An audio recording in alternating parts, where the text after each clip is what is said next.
I actually don't think he's looking for the long term. I think tariffs need to be used in a really, really surgical way to create space for industry to happen in the U.S., but that requires an industrial strategy. We haven't seen any coherent industrial strategy from this administration yet. Now, you know, like him or not, Biden had an industrial strategy. It's not just about tariffs. You've got to convince business, okay, what's the competitive strategy here? How are we going to train workers? How are we going to work with allies? You have to build capacity. Is Europe going to want to be in supply chain alliances with us? Maybe not, because, you know, we're talking about slapping tariffs on Europe too.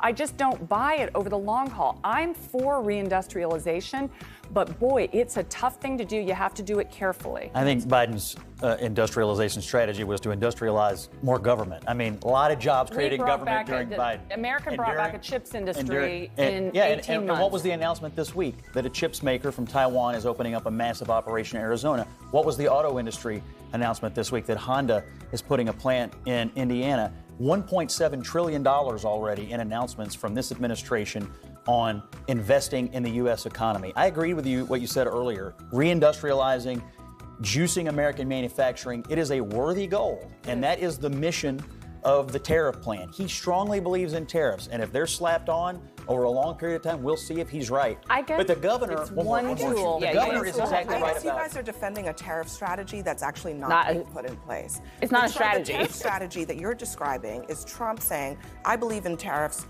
carte blanche, let's just put them on there. But what he's actually doing is saying tariffs one day, no tariffs the next day. Tariffs one day, no tariffs the next day. He's trying if he really believed in what you were saying, he would just stick with his strategy, and he's not doing it. He's trying to find the sweet spot with countries and industries. And he said today there will be no more extensions past April. I just have to say, I'm not even seeing that happening. I mean, he didn't say, okay, we're going to take tariffs off China and Mexico for these specific things. He said, we're going to just do another month. Yeah, it's a haphazard approach. I want to say that I think there's a lot of things at this table that people agree with. I don't want fentanyl in this country. I want it to be stopped. I don't take it lightly if one person dies from it or another person dies from it if it comes out from the country. But I also think that when you are applying and you're looking at the totality of circumstances, you can't just swing a pendulum back and forth with the American economy. I understand you all are saying it's a strategy, but what it feels like, and we talked a lot about feelings before November 5th, that the people felt like the economy wasn't good, even though the numbers said it was good. What we're saying is that people are feeling like the economy still isn't good, and the numbers are not good because the Dow is going down. Because you slap a tariff on in 1 hour and 18 hours it's later. That feels unstable. It doesn't feel like a strategy. I hear you. You all think there's something there, but I think in short order, the American people are going to say, and to just callously say, people are going to lose their jobs. I didn't ever hear that before November 5th. People are going to lose their jobs. Americans, are you okay with losing your jobs? You be the judge. Bill Clinton said it really loud in the early 90s when he said we're going to get rid of 13% of the workforce. I was 8 years old, so I can't really say much that's about a reality. that. But I'm talking about now that I'm an adult. Let me just play what Republicans in Congress are hearing from their districts and what they're saying about all of this. Almost every industry in Kentucky has come to me and said it will hurt our industry and push up prices of homes, cars, and so I'm going to continue to argue against tariffs. Should he back off of it if it starts to hurt the constituents? When we start losing, you back off. You know, there's such a thing as a strategic retreat. At the end of the day, I think we have more leverage than any other nation, but we got to be smart, and we don't have all the leverage. Maybe Tom Tillis is right. This was a retreat. I mean, he backed off. He absolutely backed off. There is no question that inside the Republican Party, there is some resistance to this. I mean, that's just a fact. And there are issues, particularly on trade issues, where Trump is not an orthodox conservative. He didn't run on it. He has been very open about it. Some of the party supports him.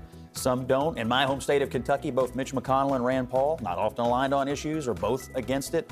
You hear this from some corners of the party, but Donald Trump believes in this. And I suspect there is going to be some tariff strategy over the entire first term. And do the you people. think, but Scott, I hear what you're saying Trump believes in, but do you think it's a good idea? Right. Yeah, that's my question. I trust the president to deal with Canada and Mexico. Okay, but do you on think the it's a issues good that he thinks idea are to important. slap 25% tariffs on Canada and Mexico and then take them off and then put them back on and take them off? And what happens in a year? What happens in a year? I'm curious from a. Everybody yell at me, then I'll I'm answer. not yelling at you. Cut it out. Don't do that to me. Everybody Don't go, do and it. then I'll answer one at a Don't do time. it, Scott. Don't do it. I'm gonna let Ashley handle Don't do it. As your colleague and friend that we have these debates because we actually care about this country, I am curious. Okay, if this is the strategy, but we've been saying it's only 40 days. Well, what happens when it's 40 months? Like, what happens when the strategy hasn't paid off? When is the intervention point? That's your prediction. Well, the interventions in American politics are elections. I mean, his whole economic strategy is not just tariffs. You've got the Congress working on the reconciliation package. You are going to try to see some cuts in federal spending, make permanent the tax cuts, changes in energy policy. In his mind, it all works together. And you know when you get a report card at the next election. Can I ask you, Ronna, really tomorrow could be a very big, maybe a very bad day economically. What are the markets expecting? Downturn for sure. I mean, the jobs cuts, the sense that consumer spending is buttoning up, the sense that businesses, because of the uncertainty, are pulling back. You know, I agree with what's been said about fentanyl, but let's put things in perspective. 0.2% of fentanyl coming across Canada. Guess what does come across Canada? Lumber, energy. I spoke to a home builder that said, you know, we want to put a stop on building right now. We're going to pull back at a time when we have a housing shortage because we don't know what the lumber costs are going to be. Those are the kinds of things that business does not want to hear. And by the way, this is even if Kamala Harris were in office, this would be a very delicate moment economically. We are 6 years overdue for a recession if you discount the COVID blip, which I would because of the pandemic. This is not a time to be playing fast and loose.